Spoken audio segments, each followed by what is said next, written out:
ഈ വർഷത്തെ ക്രിസ്മസ് അവധിക്കായി 12 ദിവസം ഇലക്ഷൻ പ്രഖ്യാപിച്ചതിനാൽ അങ്കലാപ്പിലായിരുന്ന ക്രിസ്മസ് പരീക്ഷയ്ക്ക് പുതുക്കിയ തീയതി വന്നു. ഡിസംബർ 11-ാം തീയതി തുടങ്ങാനിരിക്കുന്ന അർദ്ധവാർഷിക പരീക്ഷ ഡിസംബർ 15-ലേക്ക് മാറ്റി.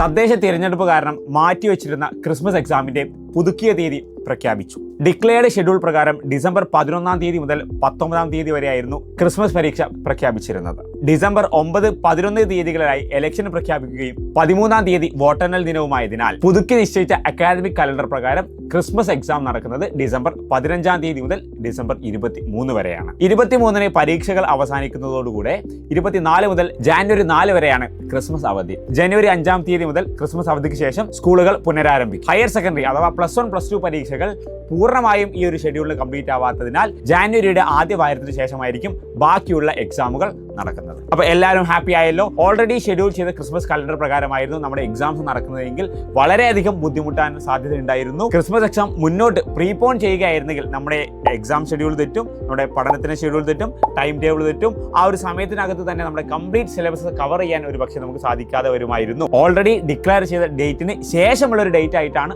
പുനഃപ്രഖ്യാപിക്കപ്പെട്ടിട്ടുള്ളത്. അപ്പോൾ എല്ലാവരും ഹാപ്പി ആയല്ലോ. ക്രിസ്മസ് ഒക്കെ നമുക്ക് അടിച്ചു പൊളിക്കാം, നന്നായി പഠിക്കാം, ഒരുമിച്ച് ആഘോഷിക്കാം.